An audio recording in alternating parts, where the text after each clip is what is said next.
Uh, to all our wonderful young people that I'm addressing via video, it would have been so much better if Chichi and I were there in person to speak to you.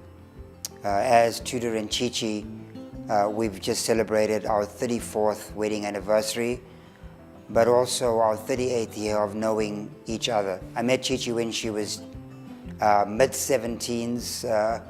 I was early 21s. And when we met, there was definitely a wonderful chemistry between us. And of course, that's seen in what we have achieved in our short lives together.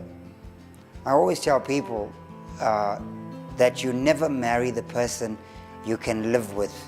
You marry the person you cannot live without.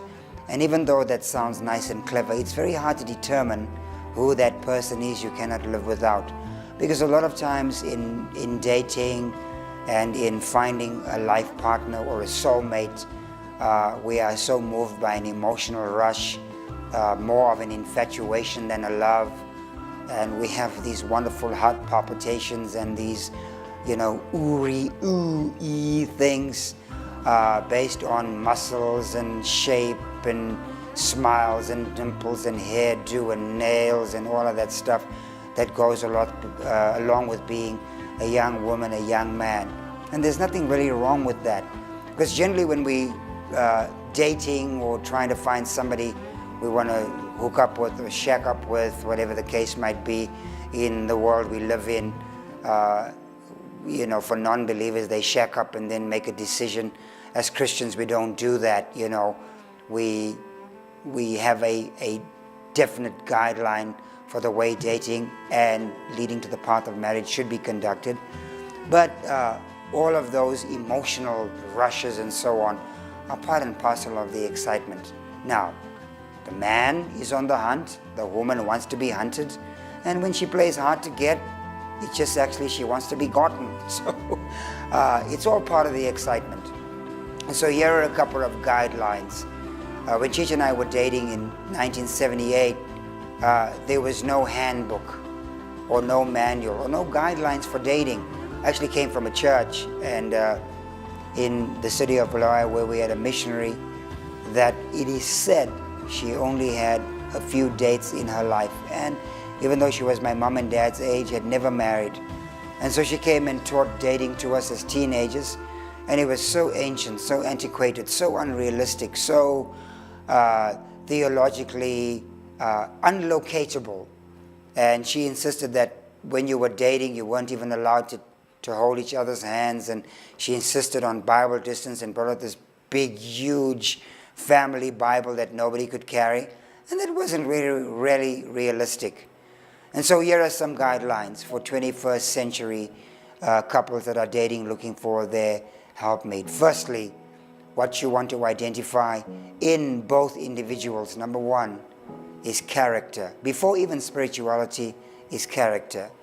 Substance in the man, substance in the woman. And that's based on the way they conduct themselves in their word, their value system.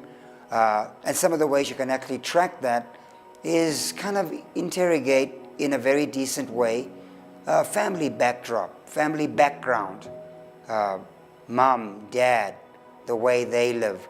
And that's not always an exact thing, because you can have a unique setting for a woman or for a man. But remember, guys, if you want to know the girl you're marrying, study her mom, because you're actually marrying your fiance or your girlfriend's mom. As her mom is, she might look right now as skinny as a rake. Look at her mom. If her mom is like a petrol tanker, that's what you're going to get 10 years from now, guaranteed, after first, second, and third child. If you're sitting next to your date, just say, I want to see your mom. Remember that, girls, the guy you're dating, you're actually marrying your fiance or boyfriend's dad. The way his dad is right now, stern, small house tendencies, that's the man you're getting, because behavior is impartable. So the first thing is character. The second thing, for me, is spirituality, the individual's participation in their love of church, prayer, Bible reading, biblical standards. Because I'll tell you what, if the person you're dating, especially if it's a man, if he doesn't have a strong biblical base and a spiritual core or center, after a few months of dating, he will say to you, if you love me, sleep with me. And this is not something that's new. It goes back to long before Cheech and I met. And so spirituality is key, because if a man or woman is not spiritual before you date, guaranteed it won't be spiritual when you're married. You'll struggle to get that kunta kinte in church. The third thing is emotional stability. Love is something that grows, it develops. What you may feel at first is infatuation, because the man you're going to live with for the rest of your life, the woman you're going to spend the rest of your living years on the earth with, you grow into loving them, because you're going to learn things about them. You're going to, through the wonderful times of investigating and educating yourselves into their life, their personality, their loves, their wants, their don'ts, their do's, their passion. All of those things are going to be discovered, and you're going to learn to love those things as the sum total of that person. And so right now you're infatuated with their smile, their dimple, their hairdo, the way they carry themselves. And infatuation is all part of it. And it leads to this emotional rush. But there has to be emotional stability. The fourth thing, the way your boyfriend, girlfriend, the person you want to marry, the way they deal with money. Because money is one of the greatest revealers of who a person is. When I met Chichi, and even though I love giving money away and I'm a very generous person, you know, it horrified me to think that Chichi wanted to pay for her own meals. And I tell you what, those years in White Rhodesia, there were so many restaurants that we wanted to go to that couldn't go to, and those that we could go to, we would experiment. And so I was youth leader, and so Saturday nights mostly we would experiment in various restaurants. We'd go to Sandawana at Jameson Hotel, or we'd go to Tiffany's at Jameson. We'd go to a wonderful restaurant at Monomatapa. The Harare Mambas would be the guest band there, and we'd love going there, have 7-course meals, and we'd love that, you know. But Chichi would never at first allow me to pay for the meal, because her mother taught her, if you allow a man to be paying for your meal all the time, he's going to be making other demands, and as a woman, you may succumb to those demands. And so I learned so much from Chichi's financial behavior.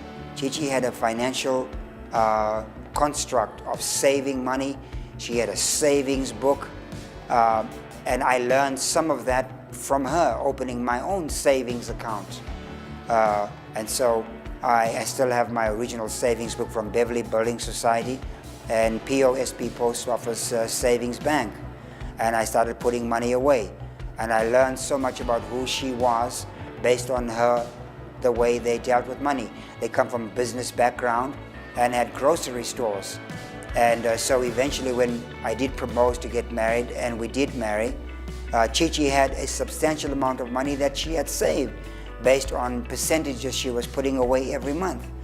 And so I was learning about finance through books I read, like The Richest Man in Babylon by George Clason, highly recommended for you as an individual and as couples. And I learned how to, at that point, begin to put money away.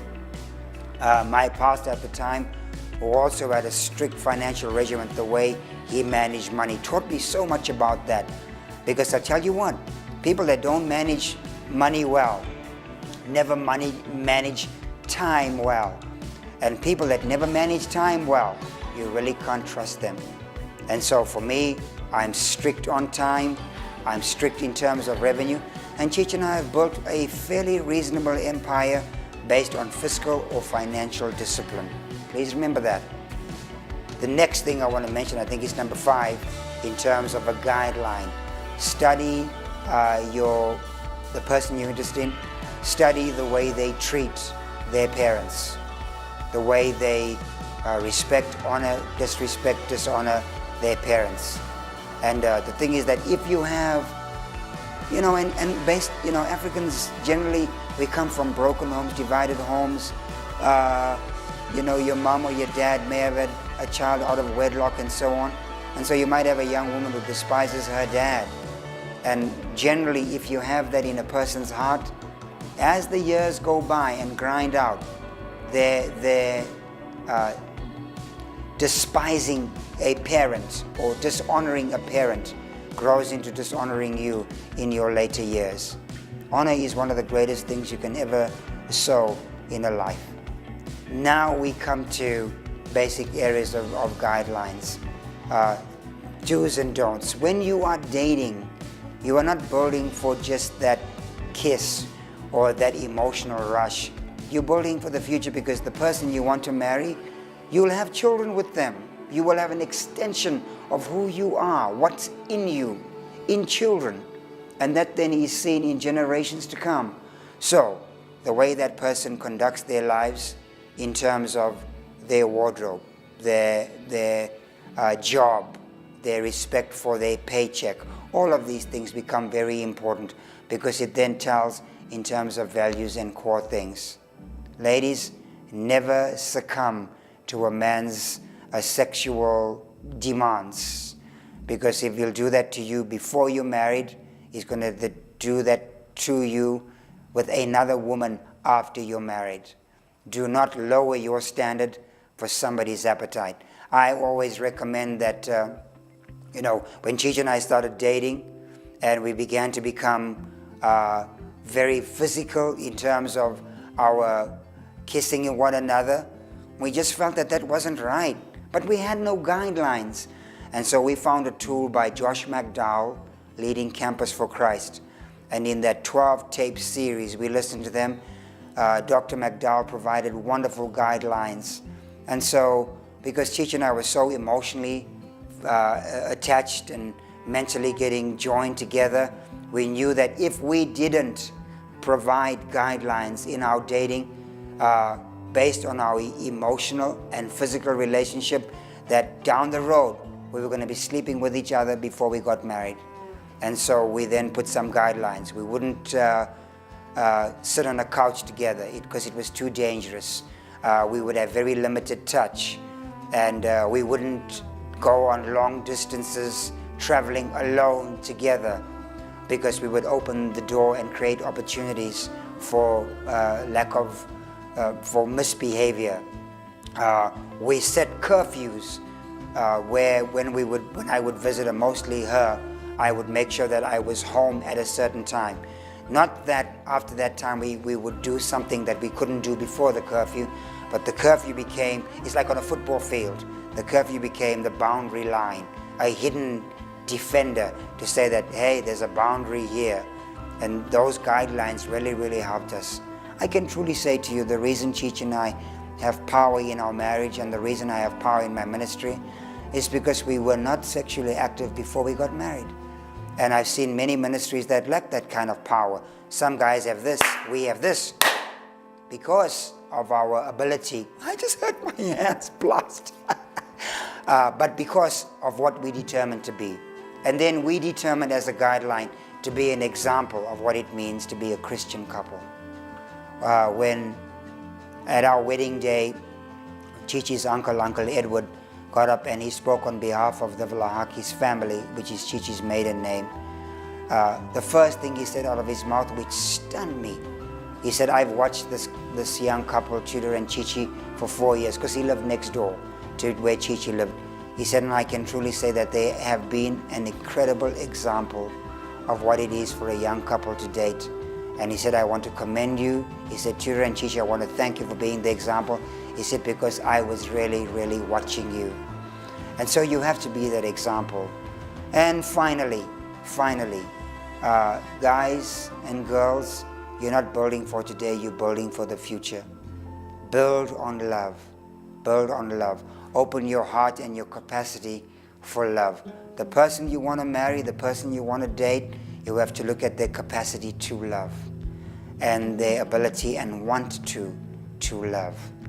And of course you have Tinashe and Primrose, your pastors, along with their team that are leading you. You have a wonderful church group of leaders that can provide guidelines for you. And if you're serious about the girl and about the man that you're wanting to marry, make sure that you do things right and do things the right way. We truly love you guys. The future for Africa and the destiny of Zimbabwe as a nation is contingent upon you as a young person and your decisions you make as a couple for the future. And of course, I, Pastor Chichi, Tinashe, Primrose, and their leadership want to wish you a wonderful dating journey. Don't be stupid. Thank you so much for listening to me. God bless.